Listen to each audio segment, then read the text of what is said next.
जिन 4 सीटों को लेकर के डील हुई है वो क्या कहती है वो समझा देती हूँ। समाजवादी पार्टी ने आरएलडी को दरअसल 7 लोकसभा सीटें दी थी जो उसको मंजूर नहीं थी। 3 सीटों पर दोनों में रस्साकशी शुरू हो गई थी और इसके बाद कैराना, बिजनौर, मुजफ्फरनगर पर दरअसल अभी भी जो पेच है वो फंसा हुआ है।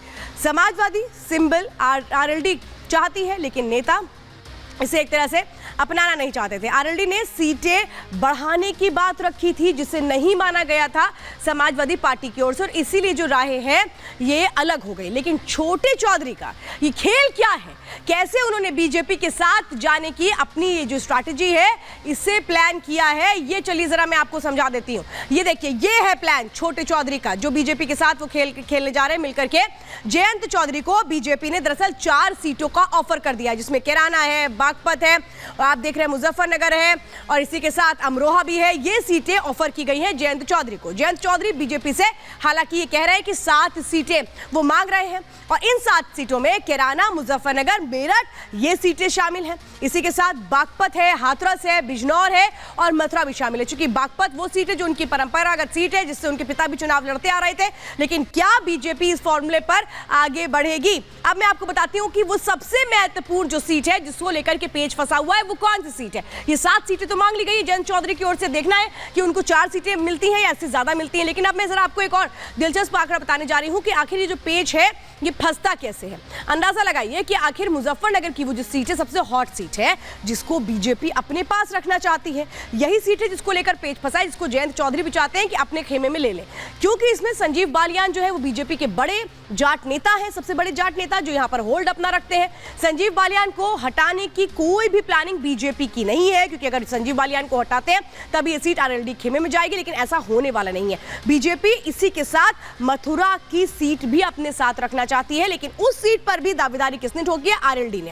अब अयोध्या, काशी, मथुरा के नाम पर चूंकि मथुरा जरूरी है, जिस बात का जिक्र भी योगी आदित्यनाथ लगातार करते रहे और इसीलिए जरूरी है कि ये जो एक पूरा फॉर्मूला है इसको कैसे पूरा किया जा रहा है ये मैं आपको बता रही हूं। लेकिन कहा जा रहा है प्रधानमंत्री नरेंद्र मोदी जो ये छोटे चौधरी है इनको बड़ा चौधरी बना देंगे, लेकिन बड़ा चौधरी बनाने का जो फॉर्मूला बीजेपी ने सेट किया है वो क्या है वो मैं आपको बताती हूं। दरअसल बीजेपी भी जो 7 आ रही है आरएलडी के लिए उसके पीछे का मकसद है पश्चिमी उत्तर प्रदेश की खास तौर पे वो सीटें जो एक अच्छा प्रभाव रखती हैं। वेस्ट यूपी में जाट वोट बैंक एक बहुत बड़ा निर्णायक वोट बैंक है और अगर इसकी कुल आबादी देखेंगे तो वो 17% वोट एक तरह से शेयर जो अभी तक एक बड़ा फैक्टर होता रहा है तमाम इलेक्शन में।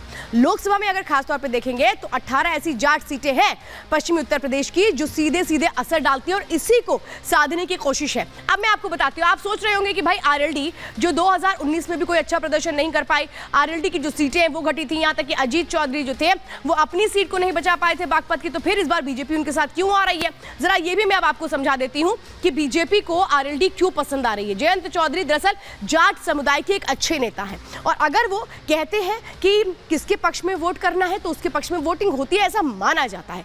2019 में जाटलैंड की 7 सीटों पर चूंकि बीजेपी ने हार उसको मिली थी, क्योंकि गठबंधन की जो सीटें थी वो जीती थी जिसमें बीएसपी, एसपी, आरएलडी सब ने एक साथ मिलकर के जो चुनाव लड़े थे उसमें उन्होंने सीटें निकाली थी। आरएलडी के साथ बीजेपी के शेयरिंग के साथ ही पॉजिटिव असर होगा ये माना जा रहा है और यही एक वजह है कि बीजेपी ने आरएलडी के साथ जाने की इस प्लानिंग को पूरा किया है। लेकिन अब मैं आपको बताती हूं कि कैसे जो तालमेल है वो कितने सालों के बाद होगा।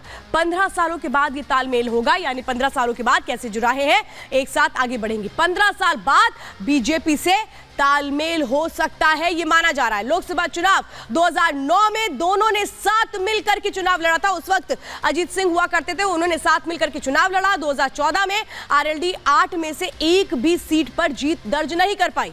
2019 में 19 सीटें बीजेपी ने जीती थी, यानी किस तरह से इक्वेशन रही ये मैं आपको बता रही हूं। बीएसपी और समाजवादी पार्टी को 4-4 सीटें मिली थी उस दौरान, 2019 की बात चुके हम कर रहे हैं। मोदी लहर में आरएलडी को एक सीट भी नहीं मिली थी। ये कहा जाता है कि 2019 में तो अपनी सीट भी हार गए थे। अजीत सिंह जो बागपत की सीट उनकी परंपरागत सीट रही वो भी वो हार गए थे। पश्चिमी यूपी के जाट समुदाय ने नहीं दिया था उस वक्त साथ, ये माना जाता है और इसीलिए मैं आपको बता रही हूं कि आखिर जो ये प्लानिंग है वो क्या की जा रही है। आप ये समझिए कि जो ये कुर्सी का पूरा खेल है इसको कैसे आगे बढ़ाया जा रहा है, क्योंकि इसमें एक तरफ तो इंडी को जबरदस्त झटका लग रहा है और इंडी के जितने भी लोग हैं, चाहे वो नीतीश कुमार रहे हो या फिर अब जयंत चौधरी रहे हो, वो कैसे अब दूसरे खेमे में जाते नजर आ रहे हैं। इसमें कई और नाम भी शामिल हो सकते हैं, ऐसा माना जा रहा है।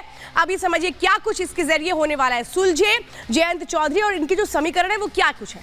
अयोध्या समेत देश भर में राम मंदिर की लहर है और इसीलिए चाहते हैं जयंत चौधरी भी कि वो भी बीजेपी के साथ आ जाए और जो एक तरह से फायदा हो सकता है वो उनको सीधे सीधे मिल जाए। जाट समाज भी राम की भक्ति में डूबा हुआ है, ये उनको पता है।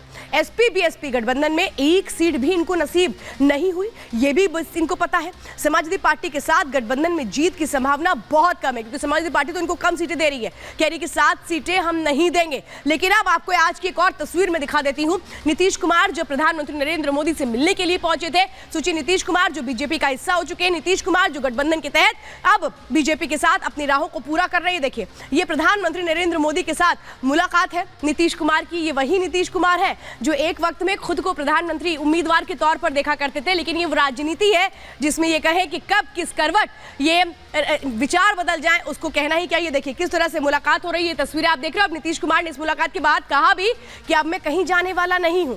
अब ये देखना है कि कितने दिनों तक नीतीश कुमार का ये जो बयान है ये रहता है, क्योंकि अपॉर्चुनिस्ट कहा जाता है नीतीश कुमार को, अवसरवादी कहा जाता है। और नीतीश कुमार जो कहते हैं उस पर क्या वो सटीक तरीके से आगे बढ़ते हैं। फिलहाल तो ये बिल्कुल क्लियर है कि इस बार तो साथ में बढ़ चुके हैं, आगे बढ़ भी रहे हैं। अब ये समझिए जो प्रधानमंत्री नरेंद्र मोदी हैं उनको लेकर के जो वचन है वो कैसे विपक्षी दलों के बदल रहे हैं। अब इसमें एक अलग नाम आता है उद्धव ठाकरे का।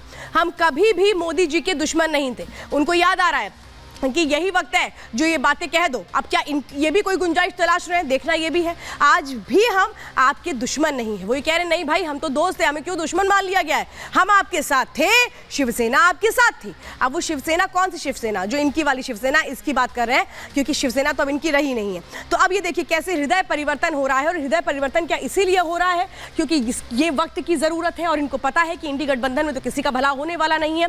और क्या यही एक वजह है कि अब ये लोग जिनके सुर बदल चुके हैं। अब ये देखिए ये इंडी गठबंधन है, यहाँ पे देख रहे हैं आप जो मल्लिकार्जुन खड़गे हैं वो क्या करें भाई, गुस्सा फूफा की तरह ये खड़े रहेंगे और तो कुछ हो नहीं सकता। किससे गुस्सा निकालेंगे, क्योंकि जितने लोग हैं वो कह रहे हैं अपने गुस्सा अपने पास रखो, हमें तो कोई मतलब नहीं है।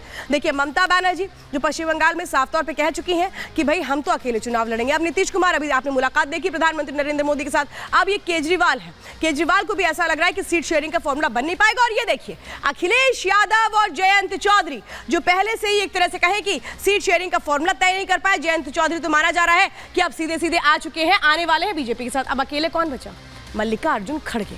मल्लिकार्जुन खड़गे अकेले ही रहेंगे। मैं तो कह रही हूँ कि कहीं कांग्रेस ये ना कह दे कि भाई हम तो अकेले ही चुनाव लड़ेंगे, क्योंकि कोई और ऑप्शन बचेगा नहीं। ये है पूरी की पूरी इनकी प्लानिंग। लेकिन अब क्या होगा आगे, हर कोई ये देखना चाहता है कि आगे होने क्या वाला है, क्योंकि सबसे अहम यही है कि लोकसभा चुनाव को लेकर के जिस तरीके की सुगबुगाहट तैयारियां हैं वो तो इंडी को सिर्फ बिखरती नजर आती हैं, क्योंकि यहाँ पर कोई सीट शेयरिंग का जो फॉर्मूला है वो नहीं हो पाता है।